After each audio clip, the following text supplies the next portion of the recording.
there's two main reasons, and you said it, Garrett, why you should understand numbers, be able to display that you know numbers. And the first one is it allows people to put their confidence in you, right? And I'll use an example like in health and fitness. If you're going to go hire a personal trainer and you meet your trainer for the first time, or you're looking for that program online and the guy or gal is in great shape, you're like, oh, I have confidence that they know what they're doing because like there's visual evidence of that, right? How do you do that in real estate? Oh, by knowing the numbers and being able to talk about them.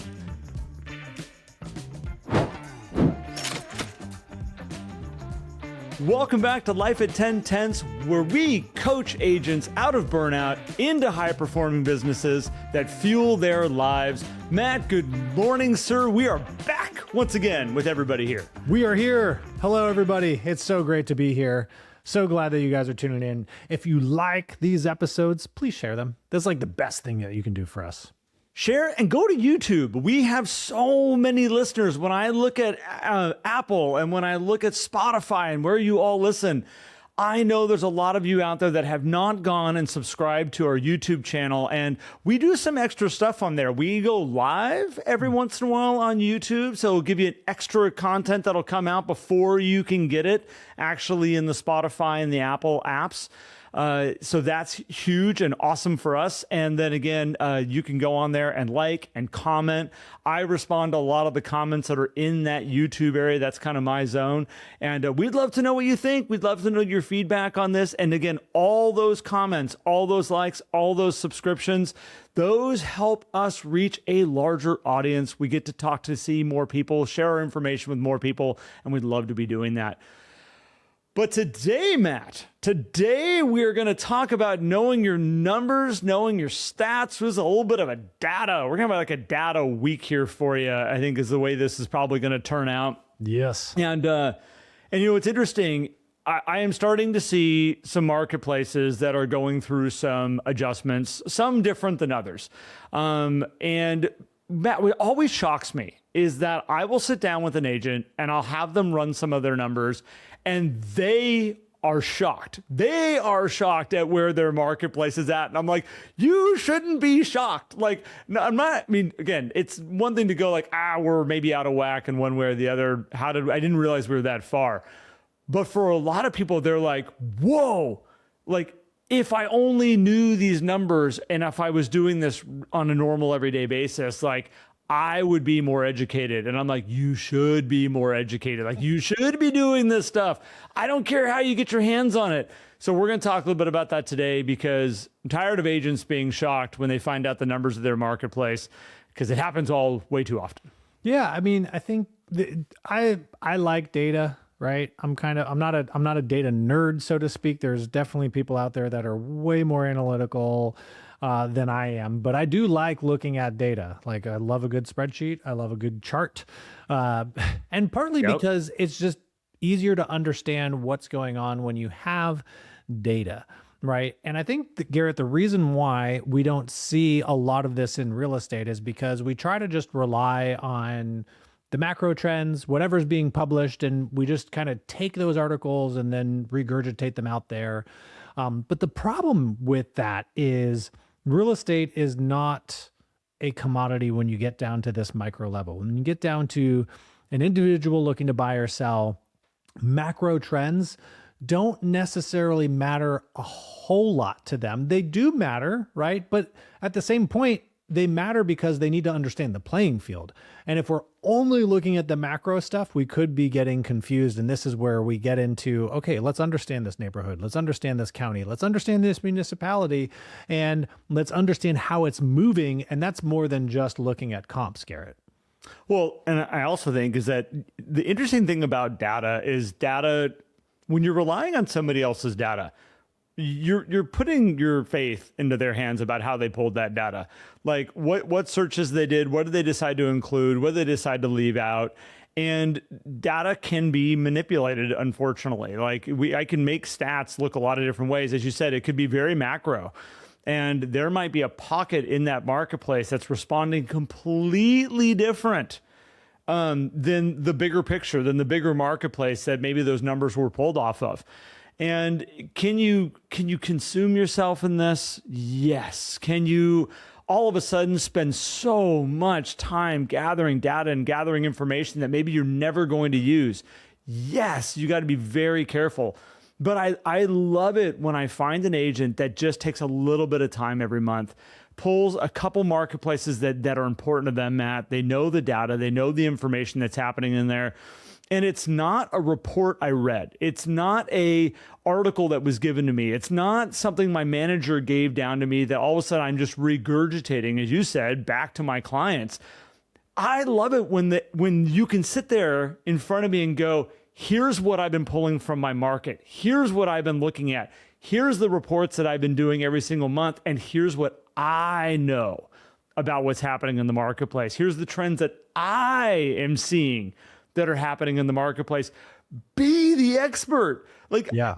I mean, when we look at the amount of money that somebody spends on having their realtor be able to help them with a real estate transaction, bring the information that makes them go, oh, that's why I'm paying all that money for them. That's one of the reasons. They're really smart and they know what's going on and they know what's happening and they take the time to do it. It doesn't take a lot of time to pull some regular data to be able to be that expert, to sit down with somebody and say, here's the trend that's changing right now, and here's why I know it. And I mean, I'm sharing this with you because I used to do this. I'm not a data geek and nerd, believe me, in any Not way, even shape, close. I'm the opposite. Maybe when it comes to certain things on certain cars, I geek out and I get a little weird. But not when it comes to economics, market stats, things like that. But I did find is that I needed to be an expert for my people. And when it came to the job that they were hiring me for, I needed to take a little bit of time. And my goal was, can I get them to go, how do you know all this stuff? And if I could hear that come out of their voice, if I could hear it come out of their conversation, I was like, oh. They see me as the expert. They see me as someone that has deeper knowledge than any other realtor that they know. Any other person they've came across makes me highly referable. And in stressful markets, ones that are kind of uncertain, what are we seeing right now? How do we approach it? What do we do? It lowers their stress levels, raises the confidence level where they go, you know what? We should talk to Garrett. Yeah. You know what you should do? You should talk to Garrett. I should use you, Matt. You're spectacular also. No, but you should definitely talk to Garrett. Garrett's got the goods. Believe me. I know this because I've seen your spreadsheet. But again, it allowed me to be the expert. And again, when I'm asking agents to pull numbers and they're shocked by the numbers, that scares me. That is a moment that I stop and I'm like, oh. There's two main reasons, and you said it, Garrett, why you should understand numbers, be able to display that you know numbers. And the first one is it allows people to put their confidence in you, right? And I'll use an example like in health and fitness. If you're going to go hire a personal trainer and you meet your trainer for the first time, or you're looking for that program online and the guy or gal is in great shape, you're like, oh, I have confidence that they know what they're doing because there's visual evidence of that, right? How do you do that in real estate? Oh, by knowing the numbers and being able to talk about them. The other thing it does, it gives confidence in themselves, the client, to then move forward with where they want to go. Because Garrett, you said uncertainty. There's always uncertainty in the marketplace, right? Yes. There's always uncertainty. Even when you pull the comps, you put the house on, you're like, I hope we get the offers, right? There's never a guarantee, but if we have clarity into what is going on in the marketplace, which is, it's always a lagging thing. I get that. But if there's a little bit more confidence there, then we don't have to worry about that as much intervening with the client in terms of their mindset of how they can move through this process. And so understanding these numbers is important. And so the question is then well, what do you need to know? Right. Mm-hmm. And there's a lot of different ways to do this, Garrett, but we always talk about absorption rate because supply and demand trends, I think, are a great thing for us to just kind of be aware of, because that's going to be the primary indication of how your strategy is going to be impacted, whether you're guiding a buyer or seller, way more than what's going on with price. Because we can know the pricing. That's an easier one to figure out. And it kind of is what it is. Like, yeah, here's the pricing, but let's also then go into the details and understanding the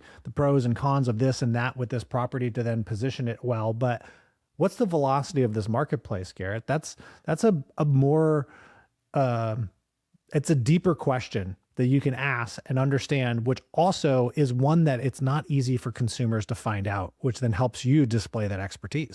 Yeah, the velocity is an interesting, and I like the word velocity. Like you just said, that it is the energy of the pace at which this marketplace is moving, and it is hard to see. And this comes out of the pending numbers. This comes out of the currently the closings that we had this last month, and looking at the trends that have happened along those lines, and the numbers can get skewed really quickly because, I mean, all of a sudden you may have a lot of inventory and have the buyers leave the marketplace, and all of a sudden it can go, whoa, like way out of whack. You can have a lot of inventory, but have a velocity of that market and a pace of that marketplace that's just devouring. Every single listing that comes on just gets pulled out. But if you look at the flat number of active properties, you can go, wow, it looks like there's a lot of properties on the market. Yeah, and there's a buyer for every single damn one of them. Like, you have to put your hands, and this is why I say, Matt, you got to put your hands into the data. You got to take a step back and look at some of this stuff. And yes, the numbers that come from the broker are absolutely awesome. I see great data that is handed down from the brokerage down to the agents that they can take and go and use. And if that's your only source of information, that's great. Pay attention to it. Look at that data. Use that data. There's another layer there where you get to say, okay, but let me run some of my own numbers and take a look at some of my own stuff that I can pull out. And that velocity is a really important number of, like, again, how many properties are we sucking out of the marketplace every single month? Because when you find that number, you can sit down with somebody and if you, especially if you can show a change in it. Yeah. And change positive or negative from the month before to the month before to the month before. I used to love sitting down with a seller, showing them, 6 months worth of data and going, do you think next month it's going to be easier or harder for people to sell homes in this marketplace? And they were like, well, if it keeps on this trend, it's going to be harder. And I'm like, like hearing that come out of their mouth, brilliant. What should we do? How should we approach this? But you have to have the information to be able to even pose that question, though, right? And if you're just saying, here's what's recently sold, you can't ask that question. And it's not an opinion. Like, this is where it gets brilliant, is it's not just, I have a feeling. Here's what I think's happening in the market. It's not I have this thought of what's kind of going on. It is the data. The data says this. What do you think we should do? Now we can have a real conversation about it. Most of us, our presentation is about all the fancy things that we're going to do to actually sell the home in the marketplace, the cool postcards, the cool posts we're going to make. Here's all this AI stuff that made this marketing plan for us. It's going to be amazing. You're going to love what I'm going to do to sell your home.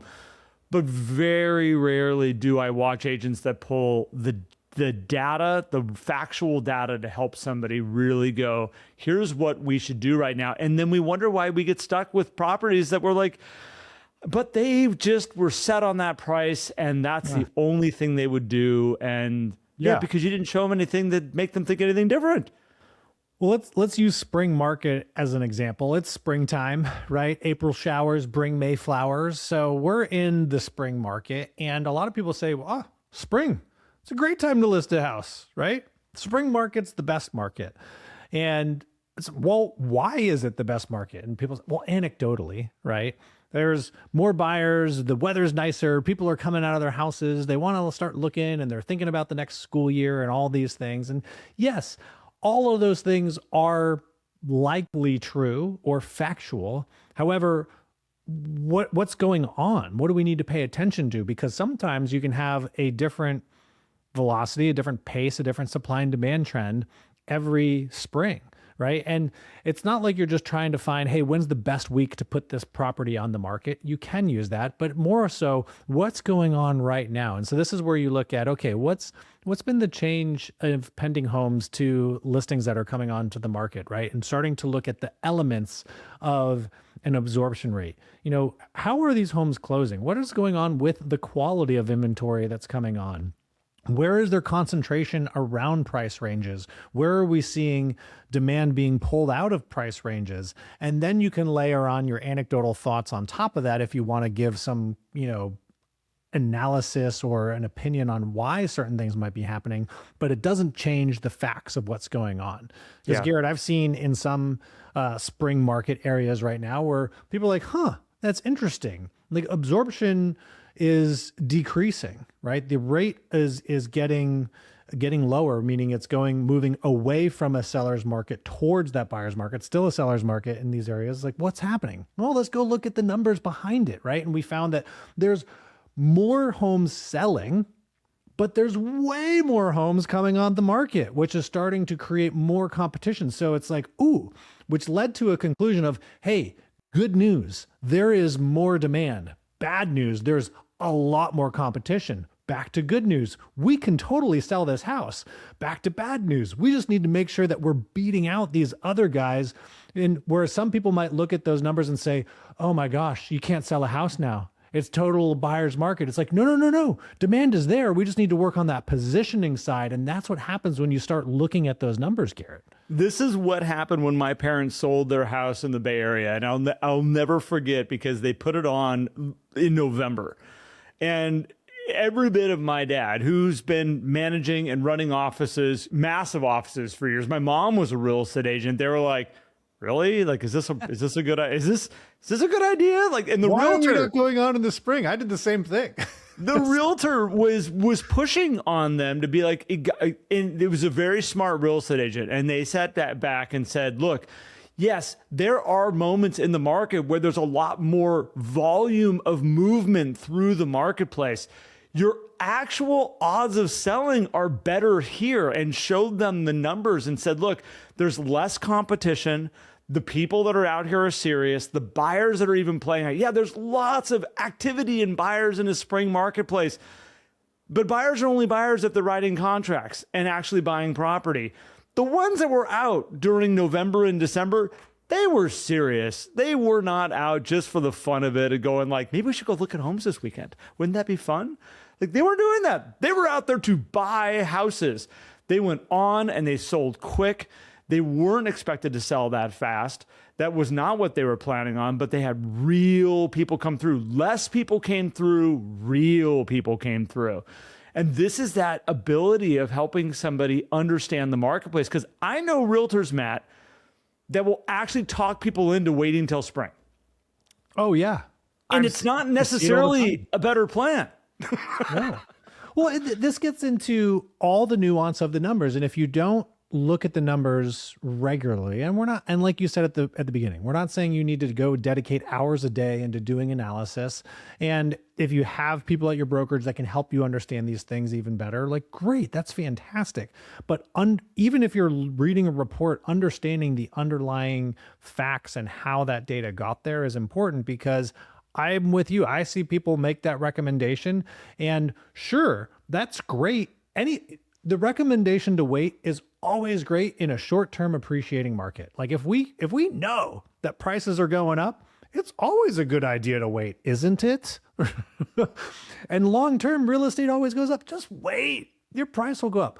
But what if I need to sell now? And I think this is so funny. People say, well, the serious buyers are out in the winter. Yeah, no kidding. Every house that goes under contract went under contract with a serious buyer. Serious buyer. Right? And that happens 24/7, 365, right? Every day there's a serious buyer who writes a contract on a house. And even if it is like hey, we need to understand the seasonality, because that does happen. Yep. It is also there's going to be serious buyers. Volume's going to go down. We need to position appropriately, and we need to have some patience, because there is a chance that maybe we catch the buyers. There's also a chance that maybe not, right? I put my home on the market in the beginning of December when I sold it several years ago, which was like, why didn't you go on the market in the spring? Well, because we kind of had to time things in a certain way for where we were moving. And you know what? It worked. It did take a little bit longer than the market average, but that didn't mean that we couldn't do it. And we did it very successfully. And most people do if they have the confidence to then position appropriately, Garrett. Okay, so here's the other side of this, which is that when you know your numbers and you have the data, I am watching some people collect inventory right now.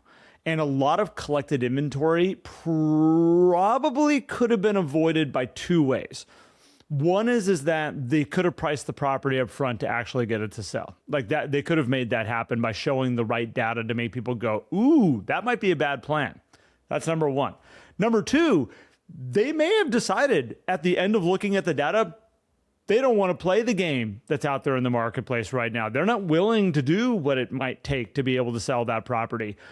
And we had somebody on our group coaching call here just say, you know, I'd rather let you down now than maybe let you down in the future. And I would encourage that letting them down, not letting them down. I would rather you be frustrated by the data right now than be frustrated with me down the road. Like that is what we're really trying to accomplish. I'm going to show you some data right now and we're going to interpret it. And whatever they come out of the end of that data with, that is not about you. It is not your opinion. It's not something you plucked out of thin air. It is just the facts of the marketplace. And if they get pissed off and frustrated over that information right now that they didn't want to hear, that's fine. Just the data, it's just the facts. I would much rather, if you're going to build a referral relationship business, you're better off with that than the person 4 months from now who thought they were going to sell in 30 days or less going, why are we still on the marketplace? What is going on? And you don't want the person in the neighborhood going, why is their sign still sitting in that yard? You don't want that either. and this is where if you know the numbers, right? Even if you just understand how the numbers are calculated, you know, where do these numbers come from? Then you don't have to stray into that opinion side of things and the sellers have the clarity. Even if they decide, I don't like this data, I understand it, I still want to try because, you know, you're saying there's a chance because nothing's ever 100%. And then you just have a business decision to make. And sometimes you might collect some inventory and that's up to you, but you don't want that relationship then to go down the road and them say, but Garrett, you told me that we could get this price, right? It's like, whoa, hold on. I didn't say that, right? And if you have those data conversations and you have clarity around how that data comes about, it's a lot easier than to be a team going against the market versus the seller versus you, because you don't want to end up in this, like you're trying to combat the seller and you want them to also understand that you're sharing information. You're not levying an opinion that they don't understand what's behind that opinion.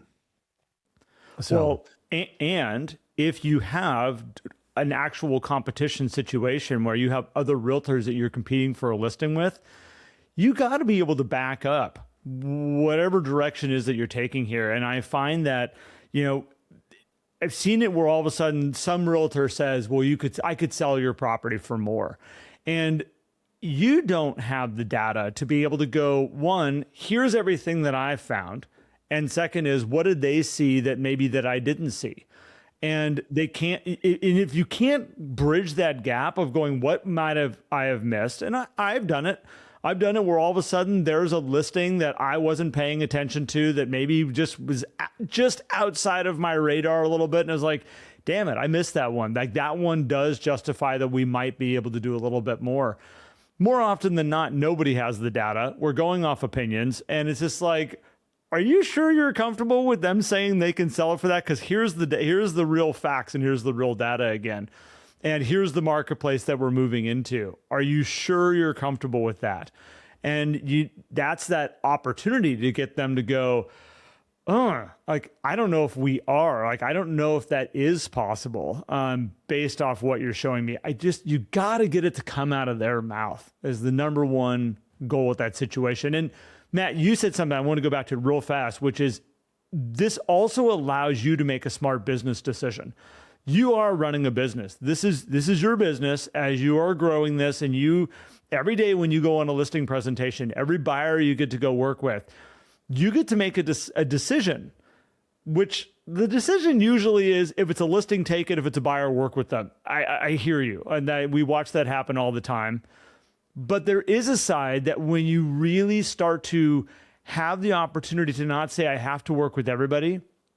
I've got plenty of listing opportunities coming in. I've got plenty of buyers that need my expertise, need me.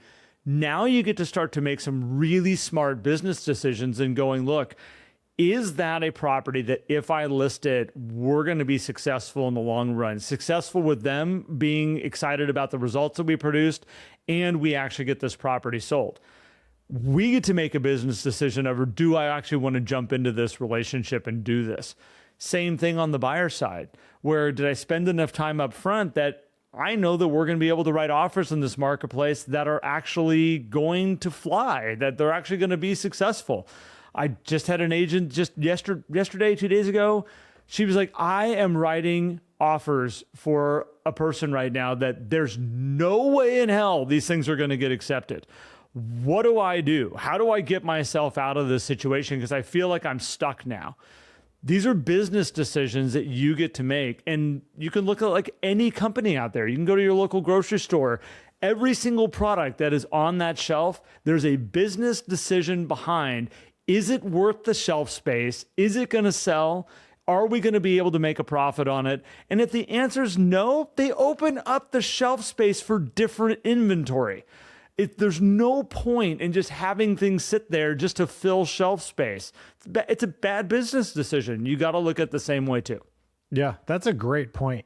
I mean, I really like that thought process in terms of like how much inventory can you actually handle as an agent, advising people. And I'll come back to this one element too on the pricing side of things in that conversation, and you get into the nuance of like this comp versus that comp. If you know that core data, if you know the trends, because we're talking about data, not just going into a listing consultation, we're talking about understanding the data of what's going on in your marketplace, right? Understanding the trends.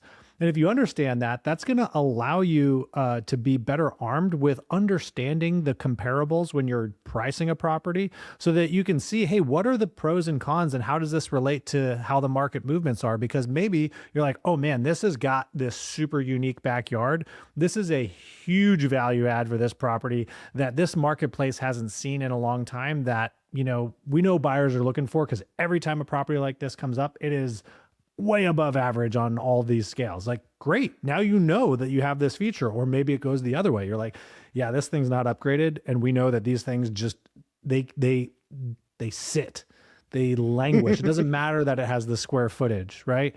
And so when you know those things, if you know the data trends and kind of the data behind the data, it's easier to have those conversations with your clients so that they have the clarity, because they're the ones that are making the decision on where they want to price it. Like you don't get to decide that. And we're going to talk more about that in the next episode, which is going to be a lot of fun. So little cliffhanger for people there, Garrett. I love it. I love it. I mean, and again, and just to kind of, put a bow on this, I've always encouraged everybody that I work with, pull the data. Pull your numbers, do your own numbers. You don't need to go crazy with it. I used to dedicate 1 day a month. It was really a morning is what I would do. And it was one of those things that I didn't do anything else for the business. All I did was sat with the MLS, and I had very specific data points that I would pull. I would run all my numbers.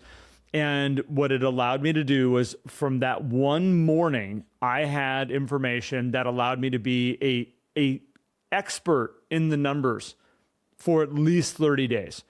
And then what I would do is I would sit down and I'd pull the same data again. And then I would, again, keep track of it month to month to month. And what it would do is it would start to tell a story.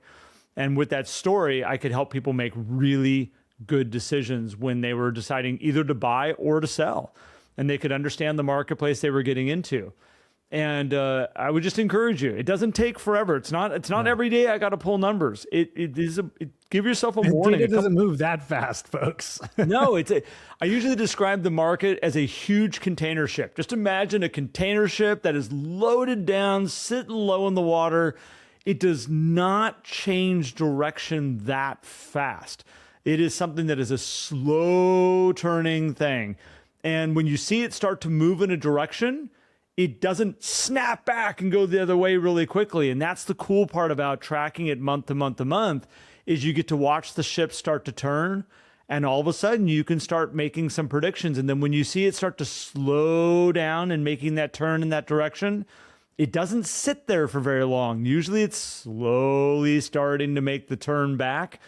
And that's all the data you need. That little bit will allow you to sit in front of somebody and go, this is the turn that we're watching right now. What do you think the next 2 months are going to look like? And you can get to come out of their mouth. It's beautiful. Which I love. What you just explained is the difference between the direction of the marketplace and the speed. And most of the time, we're just looking at the direction. Is it a buyer or is it a seller market? Which direction is the market pointing? But when you understand the speed, it's going to help you connect emotionally to people, because that's how the consumers are looking at it. I feel like this. That's the speed, and you can prove that with some of the data that you have available to you. I know we got to wrap this up, Matt, but it's when I had this agent pull the numbers here just recently for a market in the east side of Seattle, just on the east side of Lake Washington. And when I hear them pull numbers and they're telling me that there's 16 months of inventory, actually it was 19 months of inventory if they took out a certain segment, plenty of data points to work with. That was a moment for me that made me stop and go, this path that this thing on didn't happen overnight. This has been happening for a while. There's a shift that's been going on here. And those are those types of things when you can watch that shift start to take place, start to move in that direction. You now can sit down with a seller who's going, maybe we should sell, maybe we should wait till the spring. No, you should not have waited for the spring. You should have been selling way back here where we actually had a marketplace that was way more favorable for you. Now we're going into battle. Like now it's a very different marketplace at 16 to 19 months of inventory. This is the stuff you guys can get ahead of. So 100%. Well, guys, this is the reason why we want you to get really good at your data, is because it's just going to help you run a better business, and your business should be there to fuel your life, not consume it. And if you are just bogged down in all of these confusing different things, your business is probably going to consume your life. And we don't want that. So we want burnout to go away. And if you want to dive deeper with us, just head over to 10tenths.co and learn about all the different things that we can do for you. Join our group coaching program, join our inside track, come join and do an accelerator with us, and just kind of get into all of these things that can help you build this business that you actually love and enjoy, and actually fuels that life that you desire. So we appreciate you guys for tuning in. We'll catch you in the next one. And don't forget to share this out to anyone and everyone whom you think might get some good value out of it. So appreciate you guys, and we'll see you on the next one. thanks, everybody.